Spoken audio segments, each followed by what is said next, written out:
pessoal, tudo bom? Me chamo Gleuda Apolinário, sou socióloga de formação. E como experiência na área de política sobre drogas há mais de 11 anos, na área de gestão pública, nós achamos por bem criar um canal onde vocês pudessem conhecer várias experiências e vários trabalhos de pessoas que atuam e instituições que atuam na área de política sobre drogas. E hoje nós temos o grande prazer de receber aqui o Juliano, que é uma pessoa especialista também na área de política sobre drogas, trabalha com essa população e com serviços. Eu pedi para o Juliano se apresentar para vocês e dizer um pouco da trajetória dele. Tudo bom, Juliano? Seja bem-vindo ao nosso canal. Oi, Gleuda, tudo bem? Obrigado pelo convite. Uma saudação a todos que vão estar assistindo a nossa entrevista, a nossa conversa. Eu sou o Juliano, de formação eu sou psicólogo, me especializei na área de saúde mental e dependência química. Atualmente eu faço a gestão dos programas de recuperação e tratamento do Instituto Padre Haroldo, nas comunidades terapêuticas de República Masculina e Feminina. Também sou membro do Conselho Deliberativo da FEBRAT e dou aulas pela Federação. Também sou professor universitário e faço mais algumas coisas aí, participando do Conselho de Política. Você não música contou? É hobby. É hobby misturado com coisas da adolescência, assim, que não vão embora. Ô, Juliano, eu vou pedir para você contar um pouco essa sua trajetória, né? Como que você se envolveu, entrou nessa questão do mundo das políticas sobre drogas, na questão do Padre Haroldo. Conta um pouquinho aí a tua história para o pessoal conhecer em que momento você se tornou o grande gestor que você é hoje do Instituto Padre Haroldo. Bom, primeiro quero dizer que eu vi de você que eu sou um grande gestor, não vamos ficar aqui jogando confete, né? Não vou jogar confete, mas principalmente nessa questão de política de drogas, né? Eu acho que o tempo que nós trabalhamos juntos no programa Recomeço, eu sempre disse isso para você. Eu aprendi muitas coisas com você nas nossas reuniões, nas nossas ações que a gente fez junto ao programa Recomeço. Juliano, eu lembrei, desculpa te interromper, mas é que eu lembrei da nossa primeira reunião, né? Não sei se você lembra da nossa primeira conversa, quando a gente foi se apresentar e eu fiz uma série de perguntas para vocês. Tava você, o Lucas e o Ricardo. Ricardo, isso. E aí vocês ficaram se olhando para mim com aquela cara de preocupados. Eu falei, não, gente, eu só quero entender como que funciona isso. Eu lembro até hoje da nossa primeira conversa, e você sério, assim, né? Ai, meu Deus, o que eu falo agora, né? Você lembra disso? Lembro. Não, eu conto essa história até hoje. não publicamente, mas quando tem alguma questão difícil de alguma reunião, alguma coisa sobre o programa, ou até alguma outra situação, eu uso essa situação como exemplo. Porque foi um grande encontro aquele momento, né? Mas eu digo assim, um grande encontro, acho que de duas forças de trabalho, mas todo mundo estava envolvido ali. Só que foi tenso, né? Foi a gente estava assustado, você estava assumindo a coordenação e toda aquela história. Então, foi. A gente saiu lá com a pulga atrás da orelha. Mas foi muito bom, foi muito importante. Sim. Mas vamos lá, conta um pouco a sua trajetória pra gente. Tá. Eu conheci o Instituto Padre Haroldo em 2003. Eu costumo dizer assim, Duda, se não me perguntarem, eu não falo nada, mas se me perguntarem, eu não vou mentir. Porque eu não tenho por que não falar disso, né? E até aprendi muito sobre isso com o Alexandre do Passos de Vozes da Recuperação, que é um grande parceiro, que é uma pessoa que eu estimo muito também. Até 2 semanas atrás a gente estava falando sobre os projetos também. Ele vai estar aqui no canal também, já convidei ele para falar sobre o Passos e Vozes também, o Alexandre Araújo. Legal, imaginei, que é uma figura muito importante nesse cenário. Então, eu tenho isso comigo, assim, se não me perguntarem, eu não falo nada, mas se me perguntarem, eu não tenho por que não dizer. Eu estou em recuperação, vão fazer 17 anos. Eu conheci o Instituto Padre Haroldo em 2003 para poder fazer um tratamento naquela época. E dali eu reiniciei uma trajetória de vida. Rapidamente, depois que eu fiz o tratamento na comunidade terapêutica, eu ingressei na faculdade. fiz a faculdade e nisso fui trabalhando e conhecendo a comunidade terapêutica, e também durante a faculdade eu tive professores excelentes que, como eu levava essa discussão para dentro da faculdade, porque eu vivia esse momento, né, dentro da comunidade, os professores estavam mais alinhados com outras estratégias. Naquela época eu estou falando de 2008, 2009, né? Então, fica um pouquinho antes de eu me formar, onde a gente já começa a fazer aqueles estágios de campo, toda aquela história. Aí um professor meu me colocou dentro de um CAPS-AD para fazer estágio. Ele falou, você tem que conhecer outra realidade também. Eu fui, foi muito rico, eu fiquei 2 anos lá estagiando, e aí já fui abrindo a cabeça para outras coisas também, outros olhares, mas sempre ali junto com a estratégia da comunidade terapêutica. E aí, depois que eu me formei, rapidamente eu ingressei na pós-graduação, só que aí, diferente de ir fazer já logo uma especialização em dependência química, eu fui fazer uma especialização em saúde mental, porque eu já estava bastante saturado do assunto da dependência química, e eu falei, vou fazer mais vou fazer uma especialização, não, vou olhar um pouco outro campo, né? Abrir, né?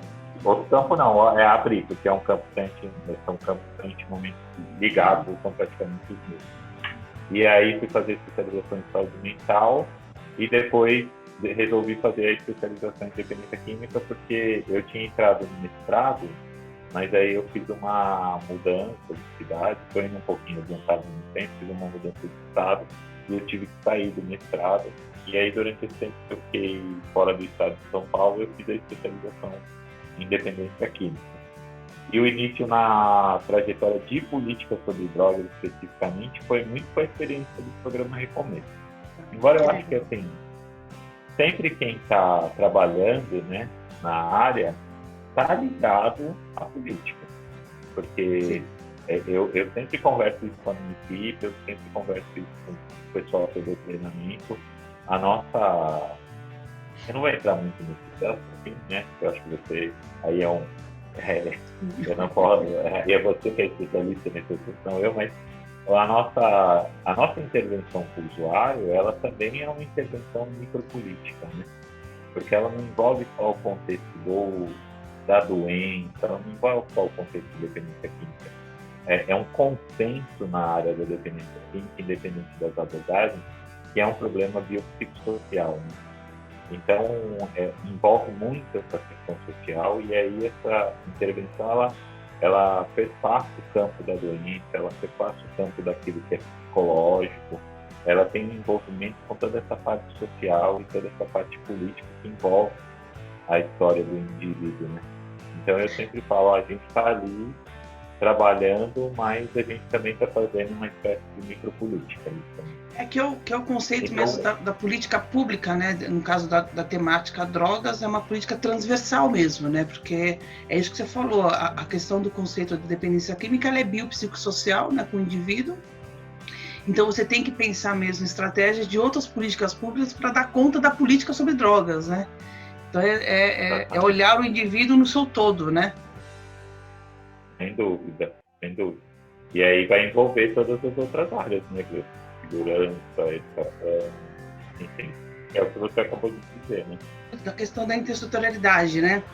O quanto isso é importante na política de drogas hoje, a gente olhar o indivíduo como um todo, né? Exatamente. E aí envolver todas as áreas que são pertinentes a isso. E aí a gente entra num outro... na verdade, são vários dificultadores, né, Gleda? A gente vai entrando e são coisas para irem sendo... não sei se a palavra certa é desamarradas, mas para irem sendo resolvidas. Porque na hora que você vai discutir políticas de drogas com pessoas que trabalham com tratamento, é uma coisa. Discutir políticas de drogas com pessoas que trabalham com prevenção é outra. Discutir políticas de drogas dentro da segurança pública é outra. E aí a gente também, na educação é outra. E mesmo havendo a necessidade da intersetorialidade, porque eu acho que a gente passa por uma questão, quando a gente vai discutir em outros campos, e mesmo no tratamento a gente tem essa dificuldade ainda, que é essa questão moral, né? Então, quando você vai discutir a questão das drogas, é o que eu falo. Quando alguém vai falar sobre física quântica, poucas pessoas abrem a boca para dar poucas pessoas levantam a mão para fazer uma pergunta ou para dar alguma opinião. Agora, quando você fala de droga, todo mundo tem uma opinião. Tem uma opinião, né? E aí, no caso, né, da sociedade ainda, infelizmente, por um campo muito moral. E das outras áreas também, dentro dessa interseccionalidade, ainda também com uma visão muito moral sobre essa questão. Então, acho que a gente passa por isso, e isso dificulta bastante também o avanço das políticas. Né? É um problema. Juliano, quando você entra nessa questão moral, acho que até pelo seu trabalho convive bastante, né, com independente químico e recuperação. Você também acredita que eles também entram dentro do serviço, no caso das comunidades terapêuticas, carregado com com esse sentimento de culpa ou com esse sentimento moral da questão da dependência química? Você acha que também acontece isso? O tempo todo, viu? É lógico que tem, né, pessoas e pessoas. Hoje até eu estava numa conversa e uma hora uma pessoa falou o dependente químico, uma outra hora a pessoa falou o paciente, uma outra hora a pessoa falou o usuário. Eu falei, gente, meu Deus, vamos falar a pessoa? Vamos falar sobre a pessoa? Dá para falar a pessoa?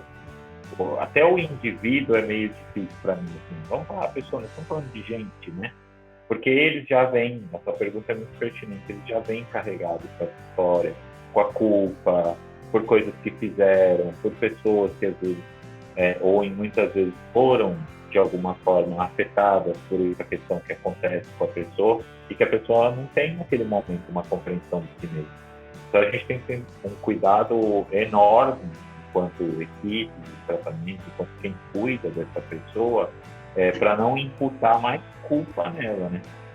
E aí essas linguagens, né, eu estava falando essas palavras, esses nomes que as pessoas vão usando, isso para mim tem sido muito difícil. Assim. Então eu tenho falado, ela está atendendo qual pessoa, né? Está atendendo qual fulano? Porque já ir quebrando, né? Aqui, porque é isso que você falou. Eles já vêm com isso muito forte mesmo.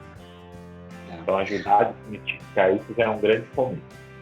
Agora vamos contar um pouco como é que é o seu trabalho na comunidade terapêutica, né, no Instituto Padre Haroldo.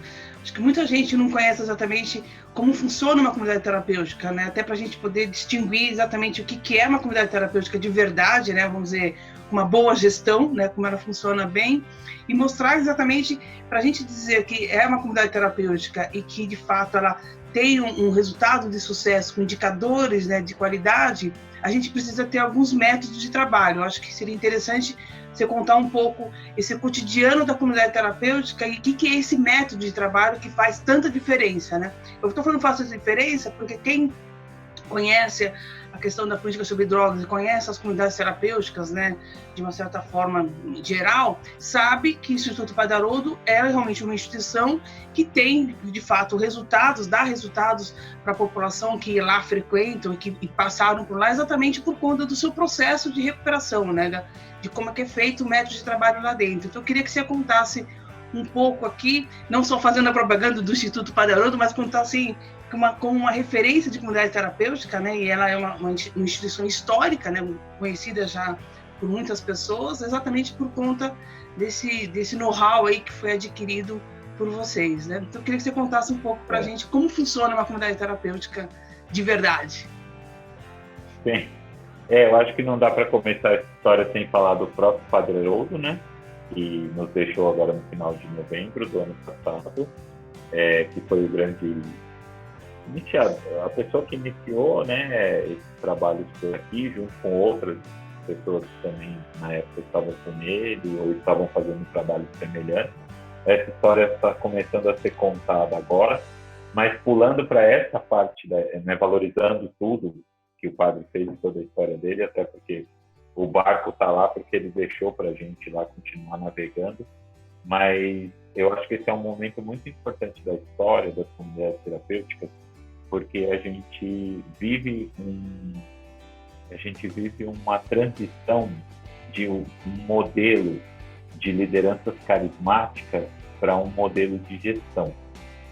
Então isso é bastante importante, é um tema bem delicado, ainda com bastante dificuldade de compreensão de algumas pessoas nessa situação.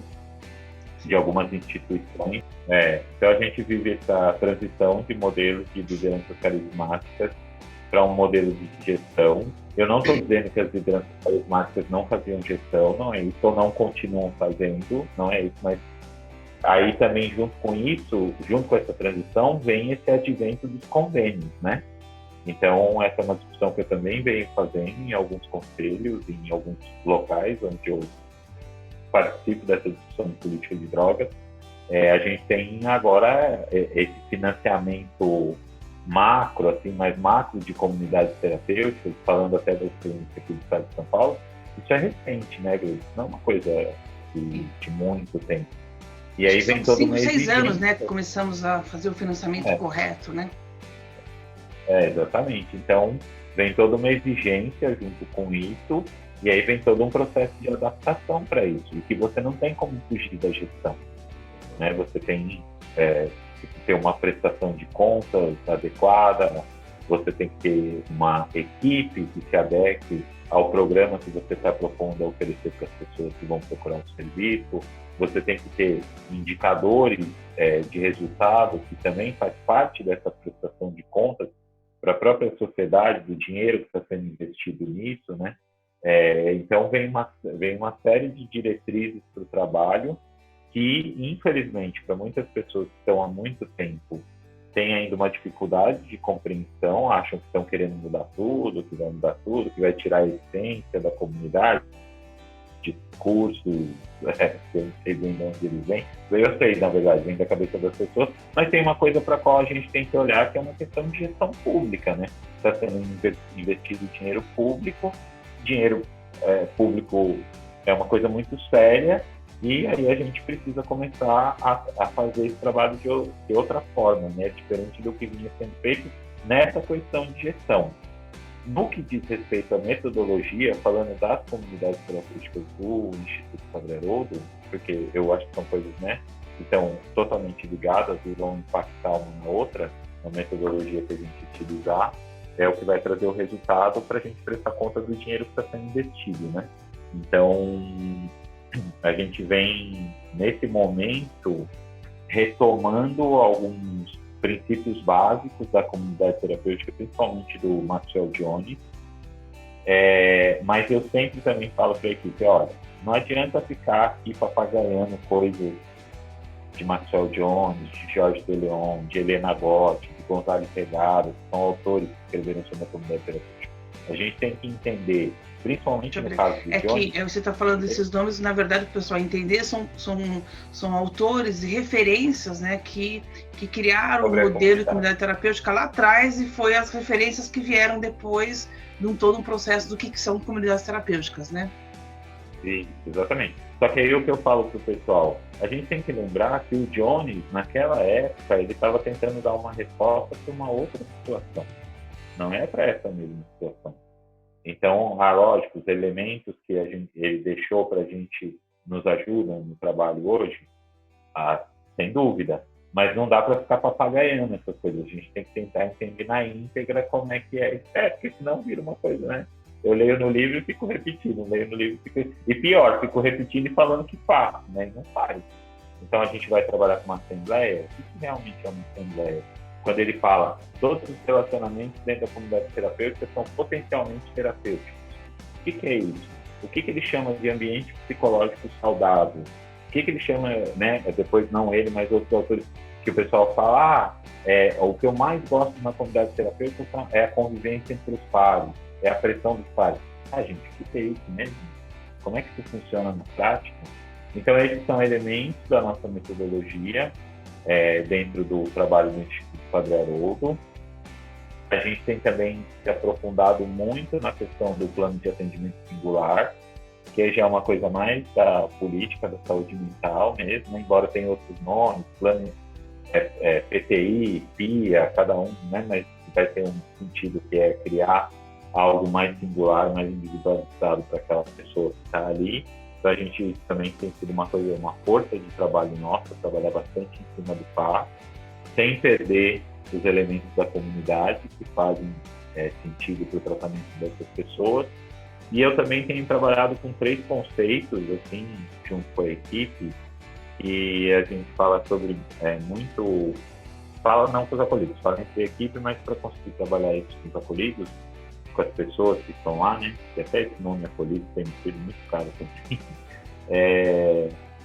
Que a gente fala muito sobre empatia, interesse genuíno e escuta reflexiva. Então, a empatia é um conceito básico. A empatia é um conceito básico do trabalho com o ser humano, né, com pessoas.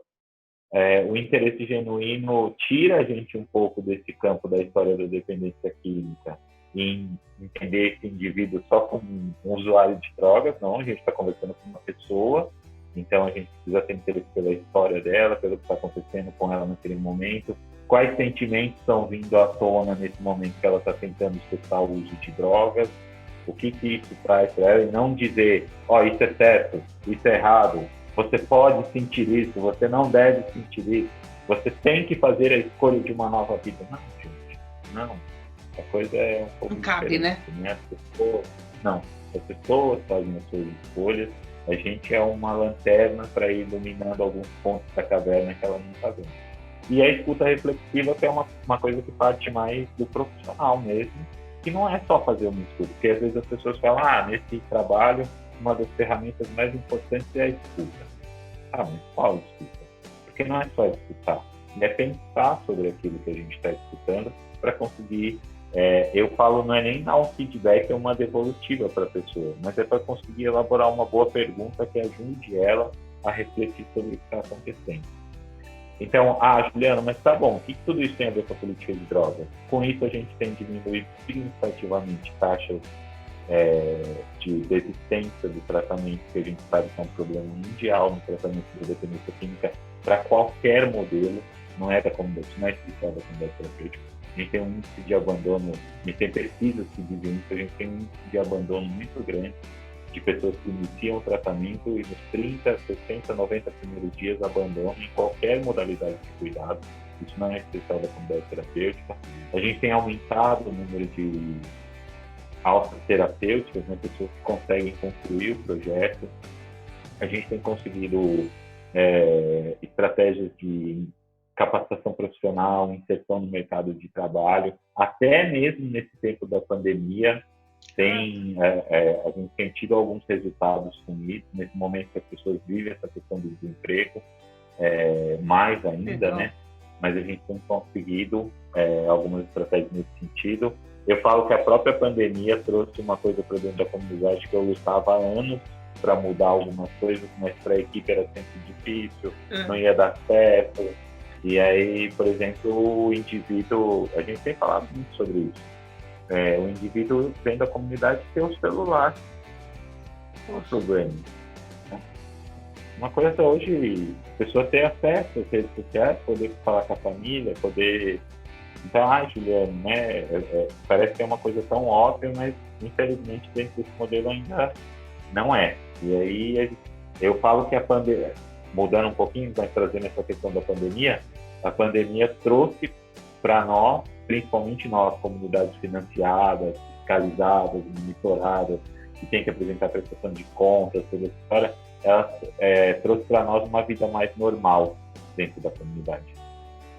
Nossa, é muito interessante o que você está falando, Juliano, porque quando a gente fala da questão das comunidades terapêuticas, né, e existem algumas regras, né, vamos dizer assim, que algumas comunidades terapêuticas adotaram, né, ao longo dos anos, e a gente chama de rigidez, né, tipo, olha, aqui não pode falar com a família no primeiro mês, aqui não pode ter contato com o mundo exterior nas primeiras semanas, essa questão do telefone era uma coisa assim, né, impensada, né? Tinha algumas comunidades terapêuticas, não, jamais pode se comunicar, né?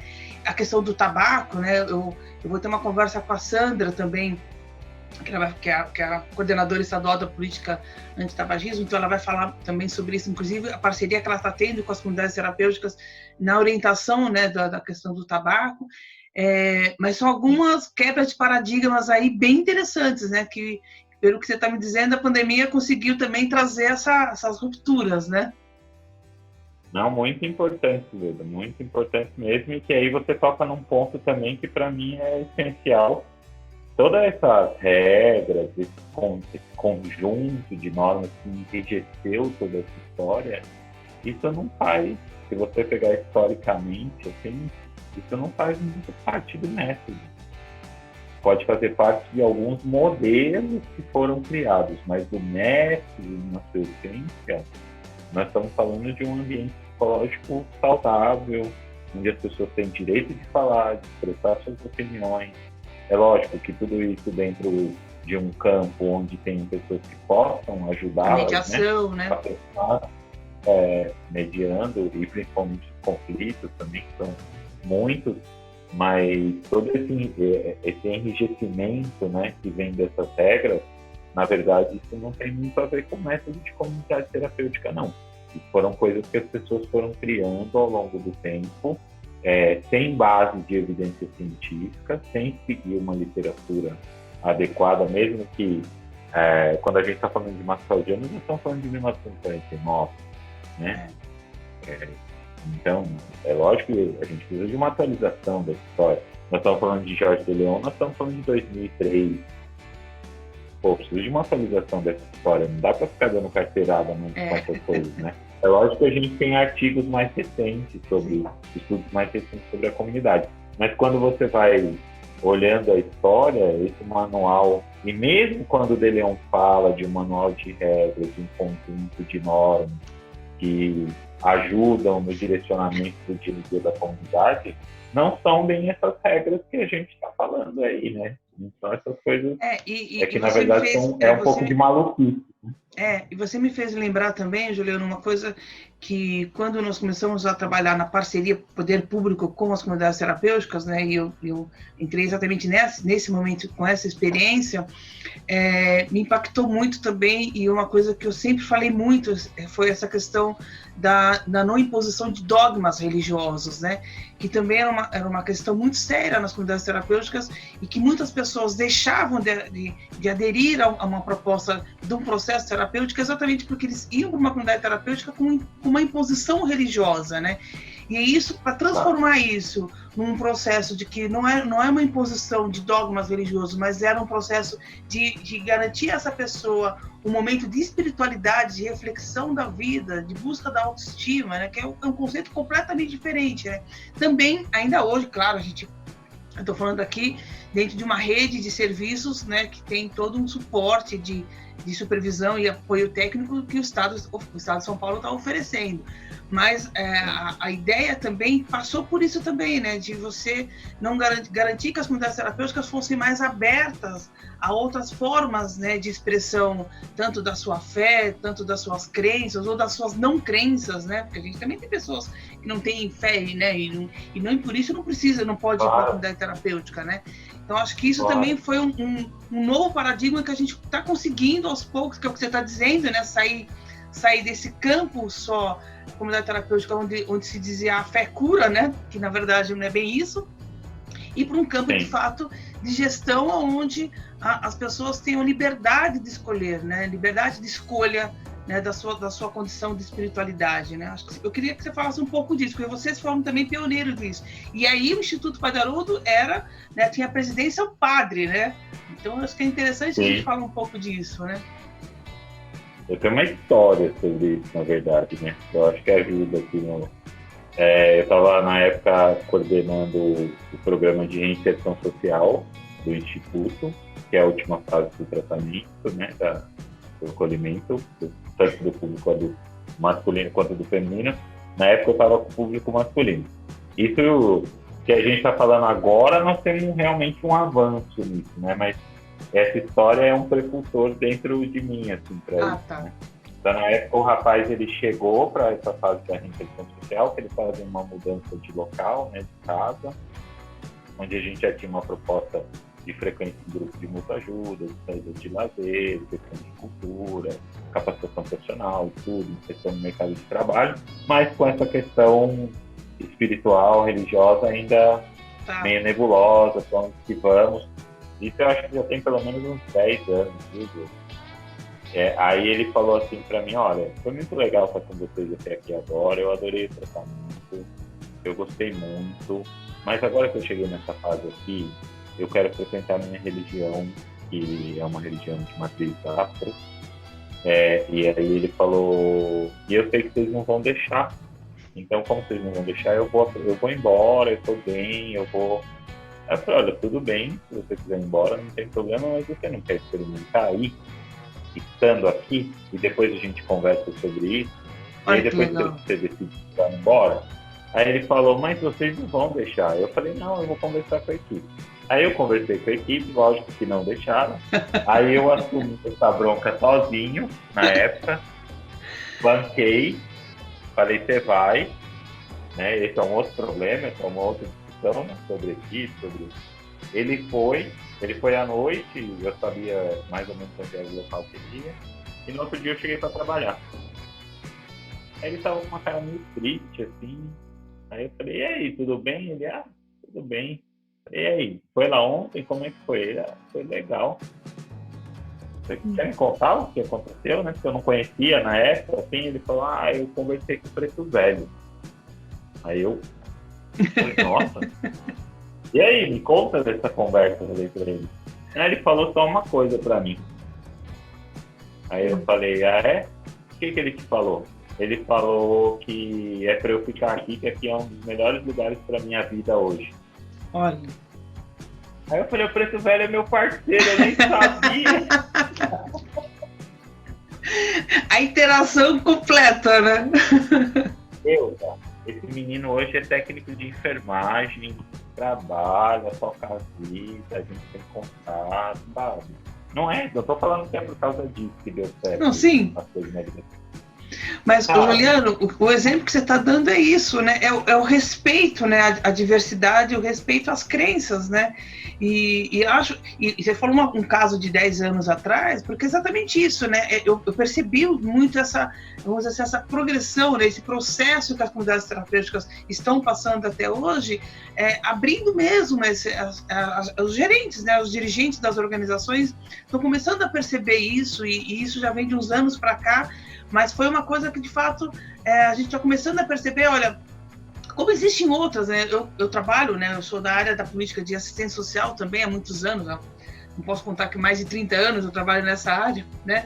Mas eu passei por vários processos também de regulamentações de políticas públicas na área da assistência social, então, abrigos de criança e adolescente, institucionalização de população idosa, de pessoas com deficiência, atendimento socioeducativo para crianças e adolescentes, e muitas dessas organizações, elas iniciaram e se constituíram também dentro de organizações religiosas, né? Hoje, as grandes instituições que a gente tem no Brasil na área da assistência social são ligadas, né, a instituições religiosas, mas a prática do serviço, ela não necessariamente tem que ser religiosa, né? A prática do serviço, ela tem que ser de interesse de todos, por isso que é uma prática do serviço de interesse público, né? E eu acho que é esse momento de transição que as comunidades terapêuticas estão passando também, né? Você tem um método de trabalho, uma prática de um serviço que você pode até ter na sua origem, na sua direção, pessoas ligadas a religiões, ligadas a algum credo, mas o seu serviço não necessariamente não deve ser, né, ligado a esse credo, né? Pelo contrário, ele deve ser aberto e amplo para qualquer pessoa de qualquer credo, né? E as comunidades terapêuticas, pelo seu processo de ser convivência entre os pares, ter um processo de recuperação interna, ter uma condição de convivência que a gente chamaria uma convivência de residência, né, de modelo, né, residencial. Então, tudo isso, né, também promove que as pessoas ali convivam dentro das suas culturas, dos seus valores, dos seus credos. Então, acho que isso é uma grande, vamos dizer assim, uma grande quebra de paradigmas também das comunidades terapêuticas, né? Eu sei que eu estou falando demais, mas é porque esse assunto me empolga e eu gosto muito de debater isso, né? E essas colocações são muito boas, né, Glória? Porque eu estava ouvindo você e estava me ocorrendo aqui, né? Porque isso é uma coisa que eu também tenho trabalhado muito comigo. E essa questão da espiritualidade ou da própria religiosidade, que aí às vezes as pessoas querem falar que não existe mais diferença, que hoje os autores que escrevem sobre isso escrevem religiosidade / espiritualidade, isso também é um discurso, né? Tem que tomar um cuidado com isso. Mas é uma questão tão íntima, né? Seja religião, seja espiritualidade, é uma questão tão íntima, tão do indivíduo, e aí eu não estou nem falando do outro, eu estou falando de mim. É uma questão que me é tão cara, tão pessoal, tão íntima. Quem tem o direito de ferir isso? Qual instituição tem o direito de ferir isso na pessoa? E aí, o que acontece? Vem com aquele discurso de que o usuário de droga não sabe escolher, não tem espiritualidade, não tem... Então, qualquer ser humano, na sua essência, já vive, já tem isso, né? Pelo menos é da forma que eu entendo.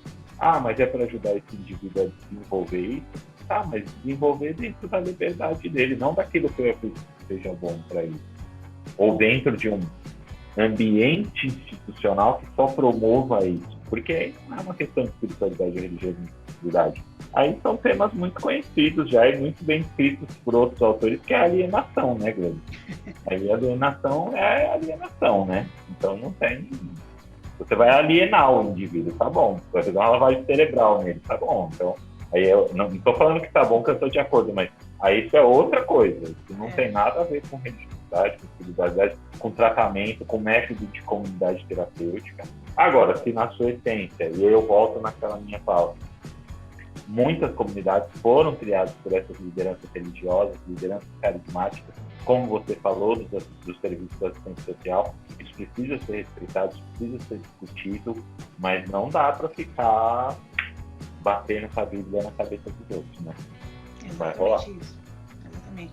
Ô, Juliano, eu queria que você falasse também uma coisa que eu acho muito legal que vocês fazem, que é um programa que vocês chamam de prevenção de recaídas, né? Eu acho que tem outros também, mas eu acho que esse é porque as pessoas também comentam isso. Tá bom, mas aliás, eu tive uma conversa hoje também com uma pessoa muito interessante, que é o Carlos Jerônimo, que fala também sobre essa questão da recaída, né? Porque ele trabalha exatamente no serviço que fica lá dentro, né, da Cracolândia de São Paulo, né, no Fluxo, que é a unidade Helvétia, que nós vamos também tratar isso aqui no canal.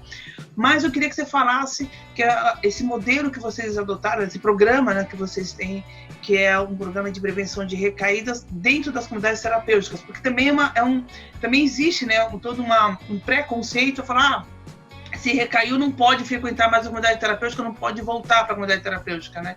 E eu queria que você contasse um pouco como vocês conseguiram superar isso e mostrar que, olha, o processo é muito mais, né, complexo que esse, né? Eu acho que até pegando as próprias ideias do Marlatt, que é um dos precursores da prevenção à recaída, o primeiro passo para isso é desmistificar a questão do conceito de recaída, principalmente com pessoas que trabalham, né? E às vezes os próprios usuários, porque eles também ficam com aquela ideia de recaiu, perdeu, recaiu, não, agora fracassado. E não, a recaída é um processo, ela faz parte, e alguns indivíduos, esse próprio autor diz isso, né?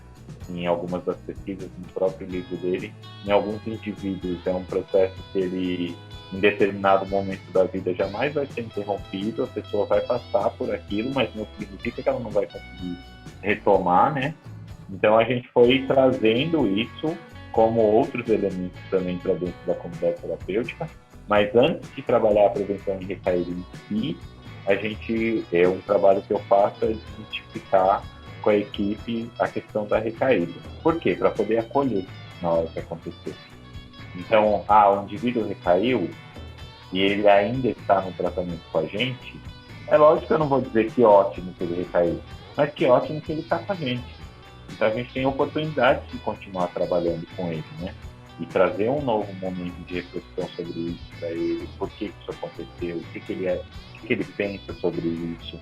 E aí entra numa questão mais, vamos dizer assim, comportamental, principalmente essa questão de identificar situações de risco e desenvolver estratégias de enfrentamento para lidar com essas situações de risco. Isso é uma das coisas trabalhadas um dos elementos trabalhados na prevenção à recaída. Porém, eu digo que o problema não é em si o comportamento, mas a forma como o indivíduo pensa e sente as coisas. É isso que vai reger, na minha visão, o comportamento. O comportamento é um resultado dessa forma que o indivíduo pensa e sente as coisas. Aí tem alguns autores que gostam de falar sobre gerenciamento de emoções, gerenciamento de pensamentos.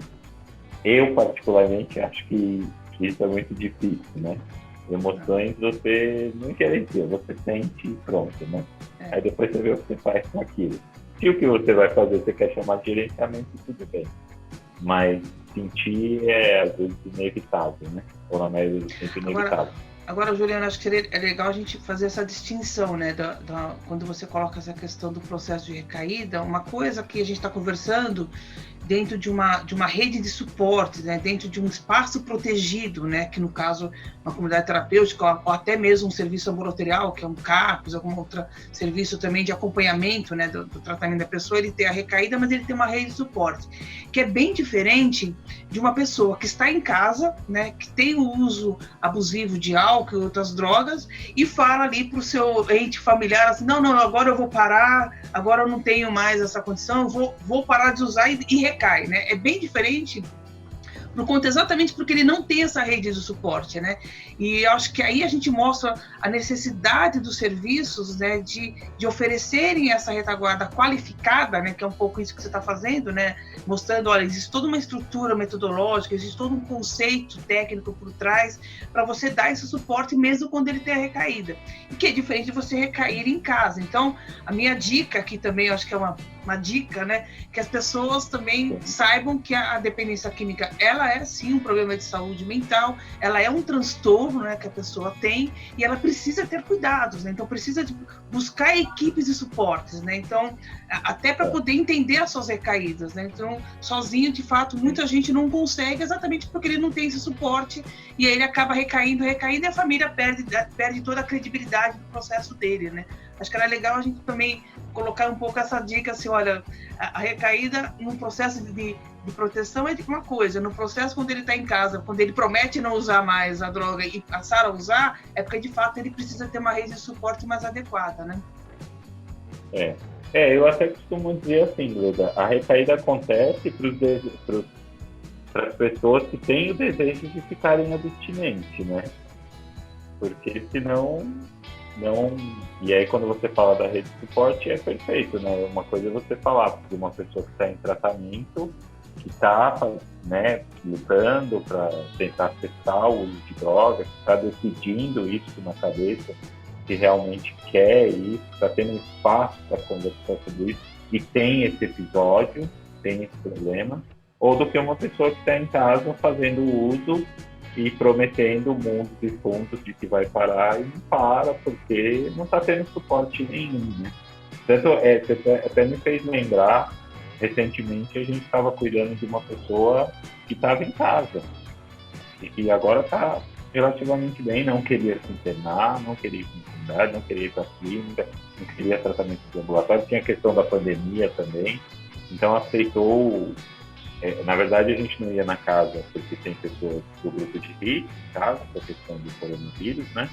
Então, essa pessoa vinha para um atendimento específico médico, num local aberto, seguro, e todos os outros atendimentos online. Que legal. E a coisa foi dando certo, foram 4 meses juntos aí, e o cara teve um salto de qualidade de vida.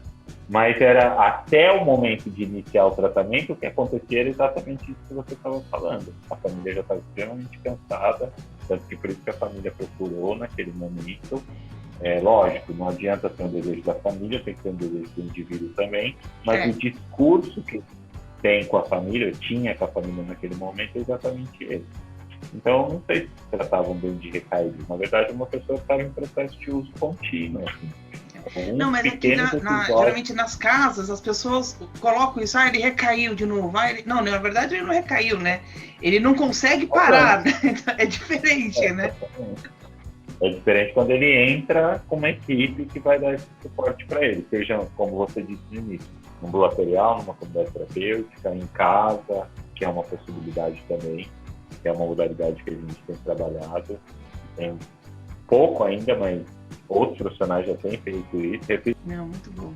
Ô, Juliana, nós estamos chegando aqui no final aqui da nossa conversa e eu estou tendo um hábito assim de pegar vocês de surpresa com uma pergunta né? De que música você indicaria como uma inspiração, uma referência? Tá. Ô, Gleuda, eu vou falar assim, é muito legal você perguntar isso, que música é um assunto assim, muito importante na minha vida. Então, eu tenho muitos clássicos na minha cabeça. Quem tá vendo, eu tô usando uma camiseta da banda Black Sabbath, do disco Volume 4. Tô É um vendo, tô vendo. clássico do rock. Assim. Mas tem uma música em específico que eu vou descobrindo bandas também, por mim mesmo. Assim, né? Então, tem uma banda que eu ouvi recentemente que chama Buffalo, e a música se chama Freedom. E aí, quando eu fui pegar a tradução da letra, agora eu tenho uma mania de ficar ouvindo a música até me cansar. Assim. Então, inclusive, depois da nossa entrevista, é ela que vai tocar. Ela que vai tocar. Ai, que legal. É. Tá bom.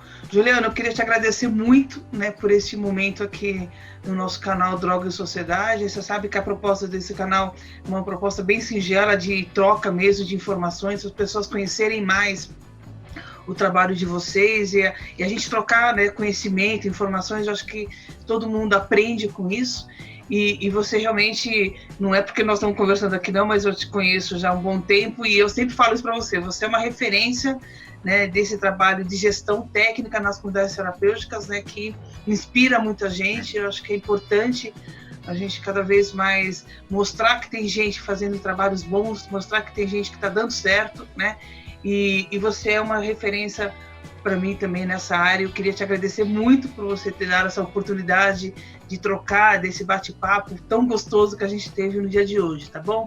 Muito obrigado mesmo. Tá, e se você quiser fazer umas considerações finais aí, fica à vontade, que a gente já tem um tempinho ainda. Tá. Não, eu, na verdade, eu que quero agradecer. É recíproco tudo que você falou. Eu já te disse isso várias vezes, já comentei essas coisas no Facebook. Volto a dizer, falei isso no início da conversa. Eu sempre aprendi muito com você. Você é um exemplo de gestão para mim. E eu queria deixar aqui a recomendação para o pessoal seguir o canal.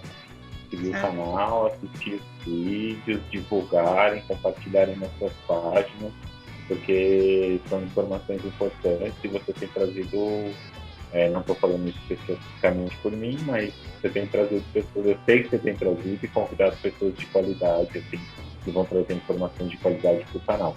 Então, minha consideração final é deixar uma super recomendação para o pessoal seguir o canal, assistir e principalmente compartilhar nas suas páginas. Obrigado. Bom, muito obrigado, gente. Até a próxima entrevista. Juliano, muito obrigado. Até um próximo momento também.